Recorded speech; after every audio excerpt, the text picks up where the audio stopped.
इसीलिए इंडोनेशिया और अमेरिका की सिक्योरिटी फोर्स भी रॉकी को पकड़ना चाहती थी, पर अब रॉकी मर चुका है।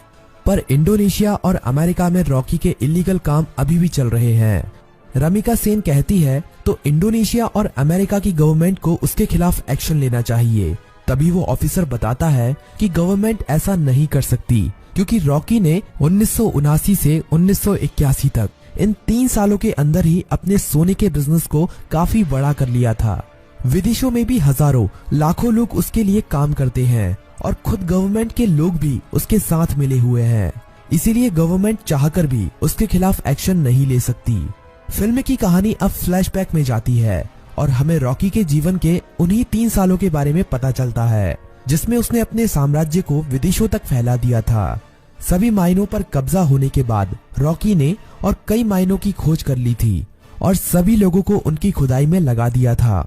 रॉकी ने उन सभी माइनों से तेजी से सोना निकाला और इकट्ठा करता गया और बाहर के बड़े बड़े देशों में एक्सपोर्ट करने लगा।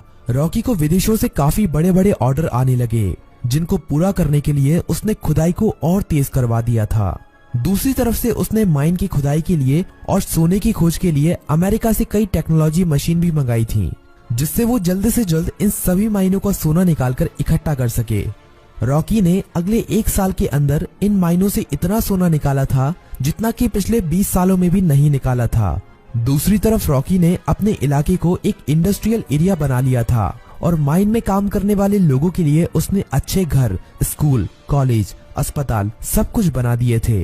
इसीलिए खुदाई करने वाले लोग उसे काफी पसंद करते थे और उसके लिए अपनी जान देने के लिए भी तैयार थे। धीरे धीरे करके रॉकी का साम्राज्य बड़ा ही होता जा रहा था। विदेशों में सोने का एक्सपोर्ट करते करते रॉकी की जान पहचान भी विदेशों की सरकार से भी हो गई और सरकारों के कई लोग रॉकी के साथ मिल गए। रॉकी कई बार इंडोनेशिया और अमेरिका में भी गया था। वहां पर भी उसने अपने सोने के साम्राज्य को काफी बड़ा कर लिया था। इस साम्राज्य को फैलाने में सरकार के कई लोगों ने उसकी मदद की थी और रॉकी ने एक गैंग अपनी इंडोनेशिया में और एक अमेरिका में भी खड़ी कर ली थी और रॉकी ने इन गैंग के लिए अपना एक एक लीडर भी बना लिया था और रॉकी उन सभी का राजा बन गया था। इस तरह से रॉकी ने अपने साम्राज्य को विदेशों तक फैला दिया था।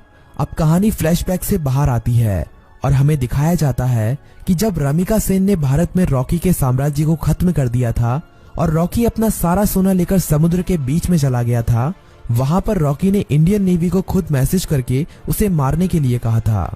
तब इंडियन नेवी ने रॉकी के शिप पर मिसाइल छोड़कर रॉकी को मार दिया था, पर रॉकी वहां पर मरा नहीं था। रॉकी का सारा सोना उसी समुद्र की गहराइयों में उसी जहाज में दफन है और रॉकी को अमेरिका के सबमरीन ने बचा लिया था। ये सबमरीन अमेरिका के एक बिजनेसमैन की थी, जिसे रॉकी ने उन 3 सालों के बीच में अपना पार्टनर बना लिया था।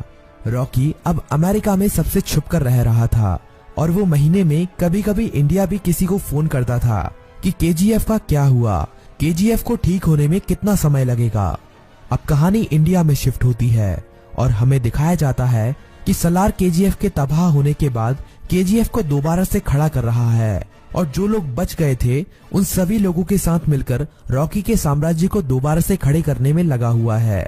सलार ये सभी रमिका सेन से छुपाकर कर रहा है, पर बहुत जल्द रमिका सेन को भी इसके बारे में पता चलने वाला है। धीरे धीरे करके सलार रॉकी के साम्राज्य को दोबारा से खड़ा कर देता है और दोबारा से माइनों में खुदाई शुरू हो जाती है। अब सलार रॉकी को फोन करता है और कहता है, मालिक, हमने आपका साम्राज्य दोबारा से खड़ा कर दिया है। जिस तरह आपने कहा था, अब आपके लौटने का समय आ चुका है। रॉकी कहता है, सलार, तुम्हारे लिए मेरे पास एक काम और है। तुम्हें उस सोने को समुद्र से निकालना है जो हमने इतने सालों से वहां पर छुपा के रखा है। वो हमारी माइनों से ही निकला हुआ सोना है। इसे हमें किसी भी कीमत पर समुद्र से निकालना है। इस सोने की मदद से ही मैं दोबारा से भारत में अपने साम्राज्य को खड़ा करूंगा। सलार सोने को समुद्र से निकालने के काम में लग जाता है और इंडिया में अब एंट्री होती है रॉकी की। सलार अपने लोगों को कहता है कि मालिक कई सालों के बाद यहाँ पर पधार रहे हैं, उनके स्वागत में कोई भी कमी नहीं रहनी चाहिए। किसी को नहीं पता था कि ये मालिक कौन है। रॉकी अकेला ही अमेरिका से आ रहा होता है। केजीएफ में रॉकी का स्वागत धूमधाम से किया जाता है। सभी लोग रॉकी को देखकर हैरान थे, क्योंकि उन्हें लग रहा था कि रॉकी मर चुका है, लेकिन रॉकी तो अभी जिंदा है। रॉकी अपनी माइनों का काम देखने के बाद सीधा मिलना चाहता था रामिका सेन से। सलार कहता है कि हम भी उसके साथ चलेंगे, पर रॉकी कहता है कि नहीं, मैं अकेला ही मिलने जाऊंगा। रॉकी अकेला ही अपनी रोल्स रॉयल कार में जा रहा होता है। तभी नाके पर पुलिस उसे पकड़ लेती है। पुलिस वाले जानते नहीं हैं कि वो रॉकी है। वो रॉकी के पास लाइसेंस ना होने की वजह से और ओवर स्पीडिंग होने की वजह से थाने ले जाती है। वहाँ पर रॉकी कुछ नहीं बोलता, बस अपने आदमियों को फोन कर देता है। थाने में बड़ा ऑफिसर आता है और रॉकी से चिल्लाकर बात करने लगता है। तभी पूरा पुलिस स्टेशन हिलने लगता है और कई हेलीकॉप्टर और बंदूक लेकर रॉकी के आदमी यहाँ पहुँच जाते हैं। उन आदमियों से एक आदमी रॉकी का लाइसेंस लेकर थाने के अंदर आता है और पुलिस को लाइसेंस दिखाता है। पुलिस वाला लाइसेंस पर रॉकी का नाम पढ़कर हैरान रह जाता है और रॉकी को वहाँ से जाने देता है। रॉकी अब सीधा रामिका सेन से मिलने के लिए जाता है। रॉकी के पहुंचने से पहले वो पुलिस वाला रामिका सेन तक ये खबर पहुंचा देता है कि रॉकी अभी भी जिंदा है। रामिका सेन ये खबर सुनकर हैरान हो जाती है कि अभी तक रॉकी कैसे जिंदा है। रामिका सेन को ये खबर भी मिल जाती है कि रॉकी के यहाँ आने से पहले किसी ने केजीएफ को दोबारा से खड़ा कर दिया है और केजीएफ से अभी भी खुदाई करके सोना निकाला जा रहा है।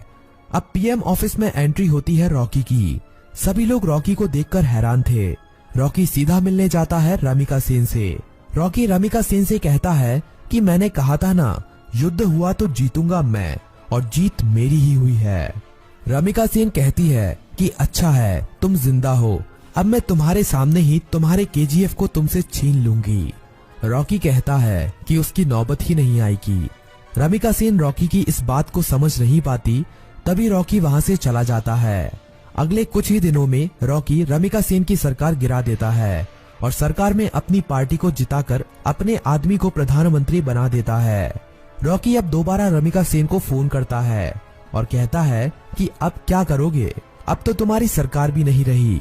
रामिका सेन कहती है कि अब मेरी जिंदगी का एक ही मकसद है, तुम्हारी मौत।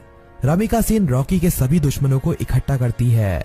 रामिका सेन इनायत खली से भी हाथ मिला लेती है और जितने भी रॉकी के देश विदेश में दुश्मन थे सभी को इकट्ठा करके रॉकी को मारने का प्लान बनाती है। रॉकी को मार पाना आसान नहीं था। रॉकी जितना अकेला खतरनाक था उससे ज्यादा खतरनाक उसके गैंग के लोग थे। रामिका सेन को इंडोनेशिया और अमेरिका की गवर्नमेंट से भी सपोर्ट मिलता है, लेकिन रॉकी जानता था कि रामिका सेन उसके केजीएफ को तबाह करने में अपना पूरा जी जान लगा देगी। रामिका सेन जानती थी कि रॉकी को उसके केजीएफ में घुसकर मार पाना अब काफी ज्यादा मुश्किल हो गया है, क्योंकि अब रॉकी ने अपने केजीएफ में मिसाइलों को रोकने के लिए अपने केजीएफ के चारों तरफ रडार सिस्टम और काउंटर मिसाइल रख दी हैं। अब अगर कोई भी उसके केजीएफ के अंदर घुसने की कोशिश करेगा तो वो मारा जाएगा। रामिका सेन जानती थी कि रॉकी को मारने के लिए उसको केजीएफ से बाहर निकालना पड़ेगा और अकेले रॉकी के मरते ही उसका सारा साम्राज्य खत्म हो जाएगा। इंडिया में अपनी गवर्नमेंट खड़ी करने के बाद इंडिया की गवर्नमेंट रॉकी के लिए एक काफी बड़ी पार्टी रखती है। इस पार्टी में विदेशों के बड़े बड़े बिजनेसमैन, बड़ी बड़ी गवर्नमेंट के लीडर आते हैं। रॉकी की सिक्योरिटी के लिए इस पार्टी में काफी ज्यादा सिक्योरिटी लगी हुई थी। रॉकी पार्टी में पहुंच जाता है। थोड़ा नाच गाना होने के बाद पार्टी में एंट्री होती है रामिका सेन की। रॉकी से थोड़ी बातचीत करने के बाद रामिका सेन कहती है कि अब समय आ गया है कि तुम्हारे साम्राज्य को यहीं पर खत्म कर दिया जाए। पर तभी रॉकी के चारों तरफ हजारों लोग उसके ऊपर बंदूक तानकर खड़े हो जाते हैं।